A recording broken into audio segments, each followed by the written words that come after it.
Yeah. I call Stuart Nash. Thank you very much, Mr Chair. I rise to take a call in support of the Criminal Investigation Bodily Samples Amendment Bill.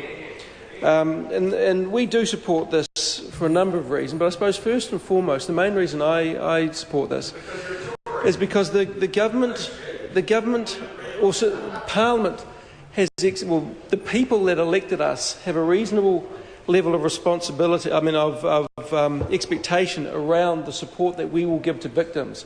I believe that this bill actually does this. First and foremost, the main expectation of a person going to trial is that the case will be wound up as soon as possible. Any early resolution to a case, or anything that helps any early resolution to a case, has got to be good for victims' rights and society in general. And a classic case, I suppose, is we all know the dreadful stats around the number of women who come forward after they have been sexually violated and abused and raped.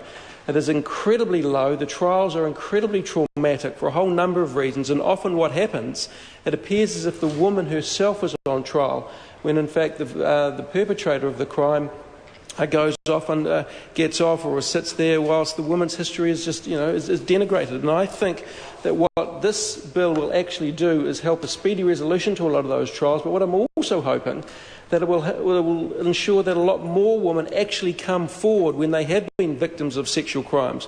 And the knowledge that DNA samples will help a speedy resolution to any trial, and like I said, will encourage women to come forward.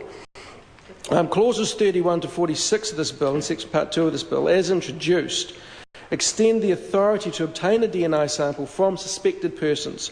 Primarily, these clauses would permit a sample to be taken from a person suspected of committing an imprisonable offence and allow a compulsion order application to be made to the District Court to allow a sample to be taken from a person suspected of an offence who has refused to consent to taking a bodily sample. Now, as we know, there are fundamental human rights issues around this, and the Human Rights Commission has expressed concerns that the proposed changes may go a little bit too far.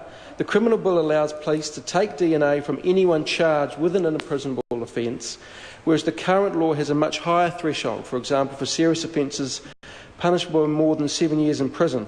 The Human Rights Commissioner says that the bill infringes the right to freedom from unreasonable search and seizure. It also creates the possibility of discrimination on the grounds of race, family status, and impacts disproportionately on youth. Perhaps, but I would also argue that the rights of the victim and the rights of society in general have to be weighed up against individual rights. And I think it's time that people start taking individual responsibility for their actions. If they have done nothing wrong, they have nothing to fear from this whatsoever.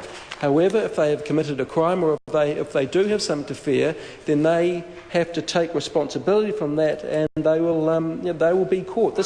I think this sends a very strong message to New Zealand, to the criminal classes of New Zealand, that we will not, this Parliament will not tolerate the level of crime that we are beginning to see these days. It is simply not acceptable. And what we demand as a Labour Party is that people start taking individual responsibility for this action, and I think this is what this does. The Privacy Commission has expressed concerns that the changes proposed jeopardise the value of existing criminal DNA databank and detective and preventing crime by undermining public trust in the police and the government. I would actually argue quite the opposite. If the people of New Zealand know that the police have these sorts of tools in their toolkit to solve crimes, my personal view is that will increase the confidence in the police's ability to solve crimes in a quick and a clear and a decisive manner. And again, it brings me back to the point that there are a lot of women out there who have been victims of sexual crime but are too afraid to come forward because of the distress that a trial will put them through. I think that this will help. It will send a message that we will not tolerate this at all.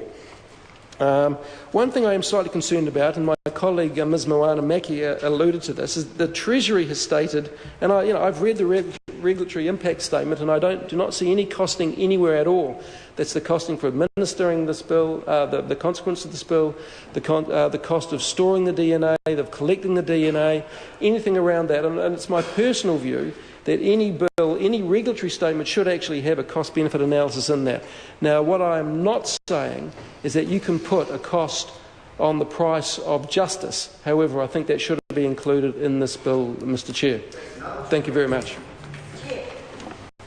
I call Lynn Pillay.